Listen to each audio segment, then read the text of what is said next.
Hello everyone, introductory micro economics CBSE और Haryana board दोनों के सिलेबस का पार्ट है। पार्ट बी यूनिट 6 में ये मेरी 6th वीडियो है। अभी तक आपने मेरे चैनल को सब्सक्राइब नहीं किया है तो सब्सक्राइब कर लो और बेल आइकन भी प्रेस कर लेना, ताकि आपको मेरी सभी वीडियो का नोटिफिकेशन टाइम पर मिलता रहे और आप अच्छे से कंटेंट को लर्न कर पाओ। आज मैं कोस्ट कर्व वाले चैप्टर का सेकंड पार्ट डिस्कस करूंगा, जो हमने फर्स्ट पार्ट में प्रॉमिस किया था। उसमें कुछ टॉपिक अभी पेंडिंग हैं कोस्ट कर्व वाले चैप्टर में। एक इसमें इम्पोर्टेंट आपका पार्ट रहता है +1 के और +2 के सिलेबस के पॉइंट ऑफ व्यू से, what is the relation between average cost and marginal cost curve. उससे हम शुरुआत करेंगे। फर्स्ट एक बार क्विक रिवीजन करते हैं। जो हमने 6th वाले जो यूनिट है, इसमें 5th पार्ट में हमने डिस्कस किया था। उसमें हमने डिस्कस किया था कॉस्ट फंक्शन, फिर हमने money cost, private cost, social cost, explicit cost, implicit cost, real cost, opportunity cost. फिर हमने शॉर्ट रन कॉस्ट कर्व को total cost, fix cost, variable cost में डिवाइड किया था। फिर हमने एवरेज कॉस्ट को फिक्स कॉस्ट और वेरिएबल कॉस्ट में डिवाइड किया था। मार्जिनल कॉस्ट का हमने डिस्कस किया था।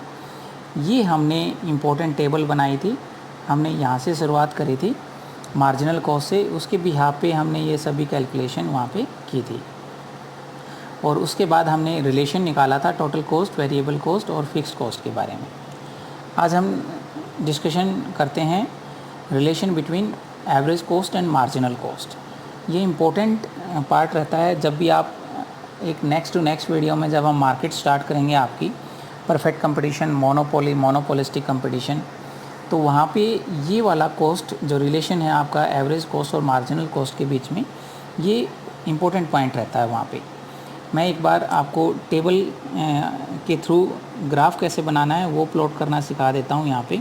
फिर हम इसमें एक फ्री हैंड कर्व भी बनाएंगे, ठीक है। आप हमेशा वाई एक्सिस यहाँ पे लेते हो, यहाँ पे ओ एक्स एक्सिस, यहाँ पे हम ड्रॉ करना चाह रहे हैं मार्जिनल कॉस्ट और एवरेज कॉस्ट, और हम यहाँ पे ले रहे हैं यूनिट्स ऑफ आउटपुट, ठीक है। यूनिट्स ऑफ आउटपुट 1 2 3 4 5 6 7 8, हमने 8 यूनिट यहाँ पे आउटपुट के लिए हैं।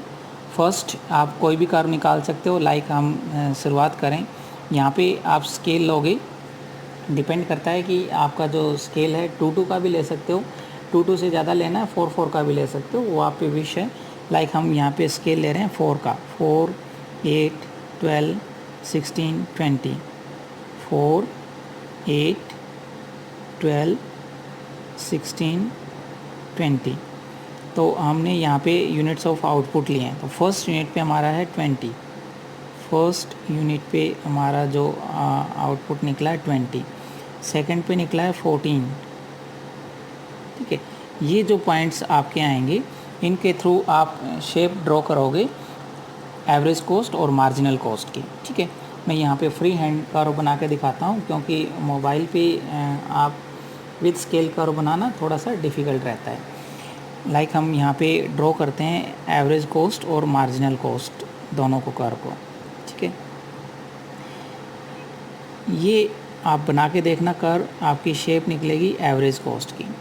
अब हम इसमें ड्रॉ करते हैं साथ में मार्जिनल कॉस्ट कर्व, जो कि आपका इम्पोर्टेंट कर्व वहाँ पे निकलता है। फिर ये आपकी शेप आएगी यहाँ पे मार्जिनल कॉस्ट कर्व की। मींस हमेशा मार्जिनल कॉस्ट कर्व एसी के मिनिमम पॉइंट पे कट करके जाता है। ये यहाँ पे इम्पोर्टेंट रिलेशन यहाँ पे निकलता है। मींस ये 7th यूनिट पे जो आपके यहाँ पे कट करके जाएगा, उसके बाद आपकी मार्जिनल कॉस्ट बढ़नी स्टार्ट हो जाएगी, ठीक है। और एवरेज कॉस्ट वाला आपका ये वाला सेम रहेगा। अब हम इसमें एक इम्पोर्टेंट आगे बात करते हैं दैट ये जो हमने रिलेशन निकाला है, इन दोनों के बीच में जो रिलेशन आएगा वो कितना इम्पोर्टेंट यहाँ पे रहता है। हम यहाँ पे बात करते हैं दोनों के कर्व की, तो एसी और एमसी में, तो यहाँ पे कुछ रिलेशन निकलते हैं। एक इसमें रिलेशन दोनों में होता है, जो हमने ये कर्व बनाया, मैं एक बार दोबारा से ड्रॉ कर देता हूँ आपके लिए। ये हमारा एवरेज कॉस्ट और ये हमारा मार्जिनल कॉस्ट, इसके मिनिमम पे कट करके जो गया है। बोथ AC एंड MC दोनों को ही हम किससे निकालते हैं, टोटल कॉस्ट से, जैसा कि हमने टेबल में देखा था, ठीक है। और हम नेक्स्ट रिलेशन निकालते हैं इसमें, व्हेन AC फॉल्स, ठीक है, AC जब आपका फॉल हो रहा है यहाँ पे, तो MC भी आपका फॉल हो रहा है, ठीक है, दोनों में आप देख पा रहे हो। व्हेन AC इंक्रीजेस, तो आपका MC भी बढ़ रहा है। When MC begins to rise at a lesser level of output then MC, और MC will cuts AC at its minimum points, ठीक है। इसके हमेशा यहाँ पे मिनिमम पॉइंट पे कट करके जाता है। जो एक सभी स्टूडेंट मिस्टेक करते हैं, तो ये मिस्टेक कभी मत करना कि आपने AC ऐसा बनाया और MC यहाँ पे कट करोगे। यहाँ पे मिनिमम पॉइंट नहीं है, यहाँ पे भी नहीं कट कर सकते, यहाँ पे आपने बनाना पड़ेगा। और एक स्टूडेंट और कॉमन मिस्टेक करते हैं, जो AC को वो इस शेप की बनाते हैं, वो आप आगे पढ़ोगे, अब LAC बनता है इस शेप का, कभी भी AC नहीं बनता। एक कॉमन मिस्टेक और है, स्टूडेंट हमेशा इस टाइप का कर्व बनाते हैं, इतने भी मिनिमम पॉइंट नहीं बनाने। मीन्स जो आपका फ्लो होगा कर्व का, AC के कर्व का, वो आपका स्मूथ आना चाहिए, ठीक है। मीन्स आपका इस टाइप की नेचर का होना चाहिए कि वहाँ पे कर्व आए, बिल्कुल V शेप का भी नहीं बनाना है। मैं एक कर्व और आपको बना के दिखाता हूँ, इस शेप का भी नहीं बनाना है AC। Means AC smooth bowl type के जो शेप की आएगी आपकी यहाँ पे, दोबारा से ड्रॉ करता हूँ, ठीक है। आप AC इस शेप का बनाते हो और इसके बीच में आप ड्रॉ करते हो MC, ठीक है। नेक्स्ट हम यहाँ पे बात करेंगे, ये वाला रिलेशन जो हमने निकाला अभी तक, ये हमारा शेप आई है आपकी AC की जो हमने निकाली है, ये वाली आपकी एवरेज टोटल कॉस्ट कर्व की। आप इस कर्व को आगे भी बढ़ा सकते हो, ये इसके मिनिमम पे कट करके गया है। इसके साथ एक कर्व और इन्होंने निकाला है ABC। यहाँ पे एक बात ध्यान देने वाली है, जो ABC का मिनिमम पॉइंट है वो AC के मिनिमम पॉइंट से पहले आता है। टेबल में भी हमने यही शो किया था, मैं आपको पीछे दिखाऊँ एक बार, पुरानी टेबल में आप चलो तो, कि AC के जो मिनिमम पॉइंट है उससे पहले आपका क्या पॉइंट आएगा, आपका ये AC का मिनिमम पॉइंट है, तो ABC का अब आप मिनिमम पॉइंट देखिए, वो उससे आपका पहले आ जाता है 6.3, ठीक है। और दोनों के बीच में आपका रिलेशन निकलता है फिर यहाँ पे, ठीक है, हम जो यहाँ पे रिलेशन बना रहे हैं। अब हम यहाँ पे एक पॉइंट स्टडी करते हैं, why the short run average cost curve is U shaped. U shape के क्यों होते हैं, उसके पीछे दो लॉजिक हैं। एक इंट्रैक्शन ऑफ जो एवरेज फिक्स कॉस्ट है और आपका जो एवरेज वेरिएबल कॉस्ट है, उनका दोनों के इंट्रैक्शन की वजह से होता है। और एक पॉइंट हम यहाँ पे एक्सप्लेन करते हैं, due to the law of variable proportion. Law of variable proportion के ऊपर हम ऑलरेडी एक वीडियो बना चुके हैं, आप उसके में जाके पूरा लॉ भी आप वहाँ पे पढ़ सकते हो। यहाँ तक आपका पार्ट था +1 और +2 से रिलेटेड आपके सिलेबस में। इस वीडियो को आप यहीं पे भी रोक सकते हो। और अब जो ये वाला पोर्शन मैं डिस्कस कर रहा हूँ, लॉन्ग रन कॉस्ट कर्व, ये आपके यूजी क्लासेस में आता है। BBA और MBA स्टूडेंट इसको स्पेशली पढ़ते हैं। आपने नॉलेज के लिए पढ़ना है तो अच्छी बात है, अदरवाइज़ इस वीडियो को आप यहीं पे भी स्टॉप कर सकते हो। अब हम बात करेंगे लॉन्ग रन कॉस्ट कर्व की। In long run all factor of production are variable, ठीक है। मीन्स यहाँ पे कोई डिफरेंस नहीं होता फिक्स कॉस्ट और वेरिएबल कॉस्ट में, जैसा कि हमने पहले वाले पोर्शन में पढ़ा है, फिक्स कॉस्ट और वेरिएबल कॉस्ट अलग अलग हैं। हम यहाँ पे 3 टाइप के कर्व की बात करेंगे, long run average cost, long run marginal cost and long run total cost. जो मेन स्ट्रेस आपका रहता है long run average cost curve पे रहता है, जिसके थ्रू हम ग्राफ को डिस्कस करते हैं। ये मैंने एक प्रीपेड ग्राफ लिया है, इसके बाद मैं फ्री हैंड भी एक कर्व बना के दिखाऊंगा आपको। As you can see, it refers to the minimum possible per unit cost of production on different level of outputs in the long period। Means जो आप लॉन्ग रन की यहाँ पे आप बात कर रहे हो, long run average cost curve, ये यहाँ पे हम डिफरेंट निकालते हैं। इसको हम एनवलप कर्व भी बोलते हैं। एनवलप कर्व का मीनिंग यहाँ पे क्या होता है, because it encloses all short run cost curve. अब आप यहाँ पे देख रहे हो short run average cost curve, इसमें सभी आपके average short run cost curve आते हैं, इसी वजह से हम इसको एनवलप कर्व भी बोलते हैं। It implies that average cost in the long run can not exceed short run average cost curve, ठीक है। शॉर्ट रन जो एवरेज कॉस्ट कर्व हैं वो long run average cost curve से कभी भी वहाँ पे ज़्यादा नहीं हो सकती। तो लॉन्ग रन कॉस्ट कर्व हमने क्या बोला, in long run all factor of production are variable. ठीक है, इसमें भी हम फिर आगे पढ़ते हैं। इसको एनवलप कर्व क्यों बोलते हैं, इसको long run average cost curve, because it refers to the minimum possible per unit cost. अब हम इसको एक कर्व और बना के यहाँ पे आपको दिखाते हैं सो दैट कि आपको इजी अंडरस्टैंडिंग हो जाए ये कर्व निकलता कैसे है। एल शेप का जो हमारे यहाँ पे आ रहा है, हम यहाँ पे एक कर्व बनाते हैं इजी। यहाँ पे आप ओ एक्स एक्सिस पे ले रहे हो आउटपुट और यहाँ पे हम ले रहे हैं कॉस्ट कर्व, जो आप long run average cost curve की हम यहाँ पे बात करते हैं।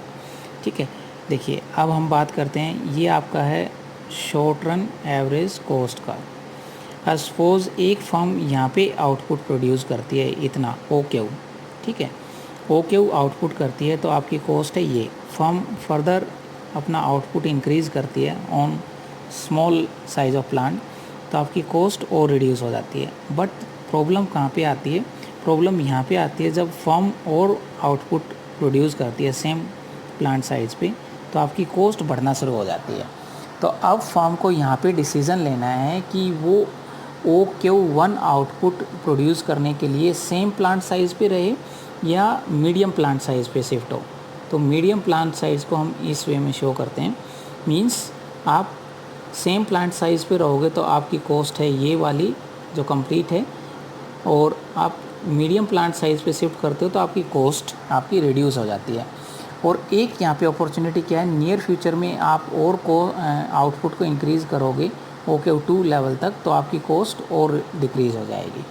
सो इट्स बेटर कि आप मीडियम प्लांट साइज़ पे जाओ, मीडियम से आप फिर लार्ज प्लांट साइज़ पे जाओगे। तो इन सभी कर्व के जो कम्बिनेशन से जो कर्व बनेगा, मीन्स आपने अब इन कर्व को यहाँ पे ऐड करना है।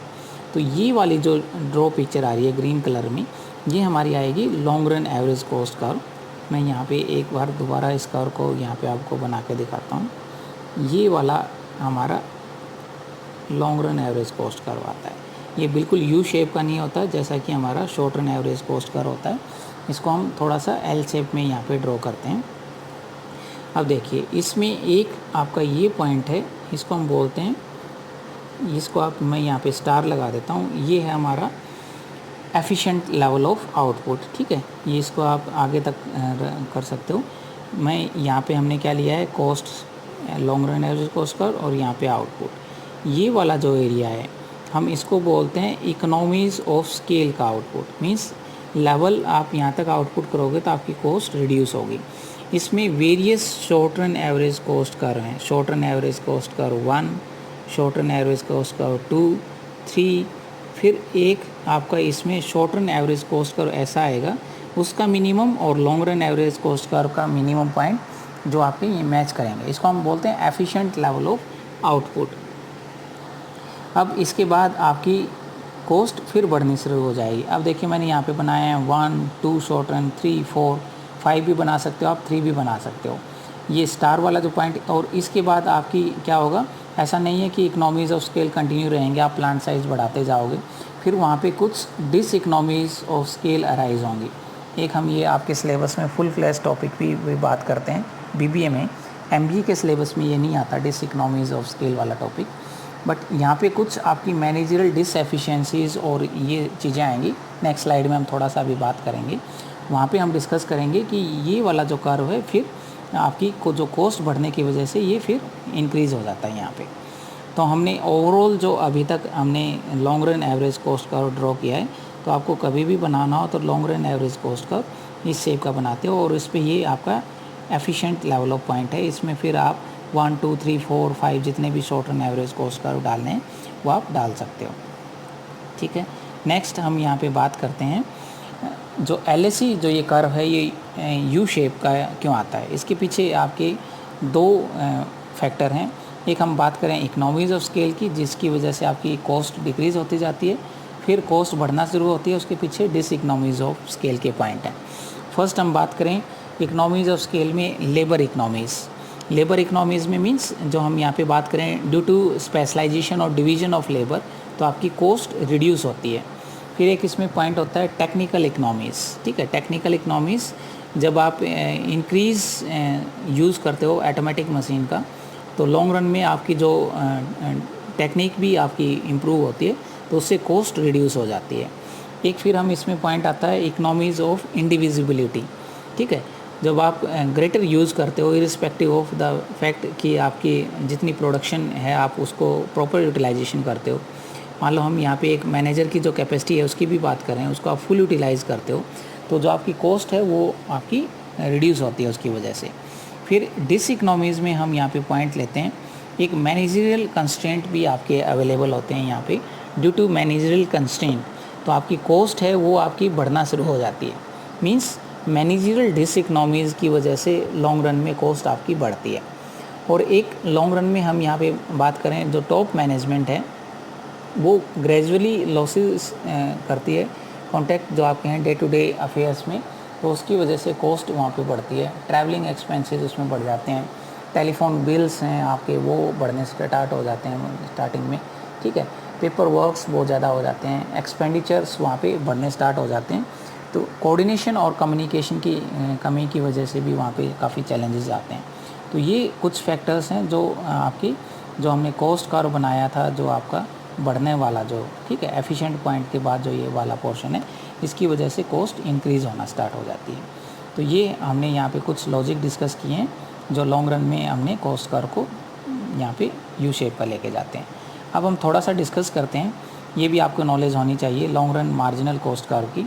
The change in the long run total cost curve producing a goods और services resulting from a change in the quantity of output produce. ये आपका यू शेप का ही रहता है long run marginal cost curve.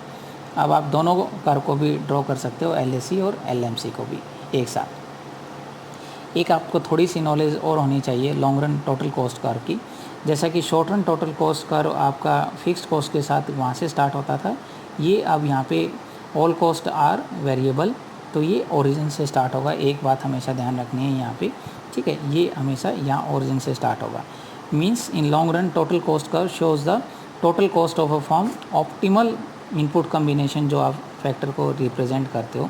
Means total cost curve will always start from this two point, या जिसको हम जीरो ओ लेवल बोलते हैं, because in long run a firm is free to vary the all of its inputs. ठीक है, तो ये आपका यहाँ पे स्टार्ट होता है। नेक्स्ट हम थोड़ा सा इसमें बात करते हैं what is the importance of this cost curve, कहाँ पे आप इस कंसेप्ट को यूज़ करते हो। तो थोड़ा सा आपको प्रैक्टिकल यहाँ पे पता होना चाहिए। जब भी आपको डिसीज़न लेना हो रिगार्डिंग प्रोडक्शन, तब हम इस कर्व को बात करते हैं। इस वाले चैप्टर की आपको यहाँ पे हेल्प लेनी पड़ेगी। लाइक हम बात करें एक डेप्रीशिएशन की सिचुएशन है, डेप्रीशिएशन का टाइम है आपकी इकनॉमी में, तो उस केस में अब आपको डिसाइड करना है कि आप प्रोडक्शन को कंटिन्यू रखोगे या डिसकंटिन्यू रखना है। तो उसके लिए आपको क्या करना पड़ेगा, वहाँ पे अपनी एवरेज वेरिएबल कॉस्ट देखनी पड़ेगी कि एटलीस्ट वो आपकी कवर होती रहे, क्योंकि आप मैक्सिमम किसका लॉस फेस कर सकते हो वहाँ पे, एवरेज फिक्स कॉस्ट का वहाँ पे आप लॉस बियर कर सकते हो। नेक्स्ट हमने यहाँ पे जो इसकी इम्पोर्टेंस है, यहाँ पे हम पढ़ते हैं चॉइस ऑफ प्लांट्स। ठीक है, आपको यहाँ पे प्लांट और स्केल ऑफ प्रोडक्शन का यहाँ पे इजीली डिसीजन ले सकते हो कि साइज़ ऑफ प्लांट क्या रखना है, ऑन द बेसिस ऑफ किस पे भी यहाँ पे long run average cost curve के भी यहाँ पे आप देख सकते हो। वहाँ पे देखना है कि किस लेवल तक आपने अपने प्लांट का साइज़ इंक्रीज़ करना है। एक हम यहाँ पे इम्पोर्टेंट बात करते हैं इक्विलिब्रियम जो आपका आउटपुट है। हम वहाँ पे अभी नेक्स्ट चैप्टर में भी इसकी डिटेल में बात करेंगे। इक्विलिब्रियम वहाँ पे होता है जहाँ पे MC = MR, और MC कर्व जो है MR कर्व को कहाँ पे नीचे से कट करें। ठीक है, कट्स फ्रॉम बिलो। एक हम इसमें बात करते हैं estimate of profit and loss. यहाँ पे इजीली आप कर सकते हो कि कहाँ पे आपकी लॉसेज हैं, वो एवरेज कॉस्ट और एवरेज रिवेन्यू के भी आप पे करते हो। प्रॉफिट्स वहाँ पे होंगे जहाँ पे एवरेज कॉस्ट आपकी एवरेज कॉस्ट एवरेज रिवेन्यू से नीचे आए और एवरेज रिवेन्यू आपका इंक्रीज़ होता रहे। एक हम यहाँ पे थोड़ा सा टाइम है अभी मेरे पास, तो मैं आपको एक पॉइंट और बता दूँ। यहाँ पे जब आप रिलेशन निकालते हो long run average cost curve के बीच में और short run average cost curve के बीच में, तो हम वहाँ पे एक रिलेशन और डिस्कस करते हैं। ये वाला कर्व के मैं 1-2 पॉइंट और बताना चाहूँगा। ये इम्पोर्टेंट पॉइंट रहता है आपका बीबीए और एमबीए में। इस दोनों के बीच में रिलेशन जब आप निकालते हो तो हम कहते हैं कि जो short run average cost curve हैं आपके, ये रिप्रेजेंट करते हैं सिंगल प्लांट के कॉस्ट को, और जबकि ये जो long run average cost curve है ये रिप्रेजेंट करता है average cost of different plants. ठीक है, जहाँ एक हम प्लांट 1 भी लिया हुआ है, शॉर्ट रन कॉस्ट कर्व 2 भी लिया हुआ है, 3 भी लिया हुआ है, 4 भी लिया हुआ है। ठीक है, सेकेंड हम यहाँ पे बात करते हैं इंपॉर्टेंट रिलेशनशिप की between LAC and average cost के बीच में, शॉर्ट रन एवरेज कॉस्ट के बीच में। Long run average cost curve बोलते हो और पहले वाले को बोलते हो short run average cost curve, जो हम यहाँ पे बात करते हैं। LAC curve like SSC curve is U shape but it respectively flatter होता है उसके कंपेयर में। और एक थर्ड हम रिलेशनशिप की बात करें, at a given level of output LAC can not be more than SSC. ठीक है, ये एलएसी एसएसी से यहाँ पे ज़्यादा नहीं हो सकता। और एक पॉइंट और है इसमें, LAC curve not tangent to all SAC curve, ये सभी टेंजेंट नहीं होते, only to one SAC. Means जो आपका एलएसी है वो टेंजेंट टू एलएसी कर्व है, और मिनिमम पॉइंट्स पे जो हमने यहाँ पे निकाला था उस पे ये टच करेगा, जिसको हम ऑप्टिमम लेवल हमने यहाँ पे बोला है। ठीक है, ऑप्टिमम लेवल ऑफ आउटपुट, जहाँ पे एक short run average cost curve LAC के मिनिमम पॉइंट पे टच करेगा। ये हमने सभी रिलेशन यहाँ पे निकाल लिए हैं। I hope you understand this chapter. Thank you for listening me carefully. Next video में मैं प्रोड्यूसर इक्विलिब्रियम कंडीशन को डिस्कस करूँगा, जो डिफरेंट टाइप्स ऑफ मार्केट में को जहाँ पे हम आउटपुट और प्राइस का इक्विलिब्रियम करेंगे वहाँ पे काम आएंगे। Please like and share my video with your friends, and if you still don't subscribe my channel, so subscribe it. And एक आपका लाइक हमेशा क्या करो, आपका एक लाइक मेरे लिए बहुत मोटिवेशन का काम करता है। और आपका कोई क्वेश्चन है तो आप मेरे कमेंट बॉक्स में पूछ सकते हो, मैं उसका आंसर जल्दी से जल्दी देने की कोशिश करूँगा। Thank you so much.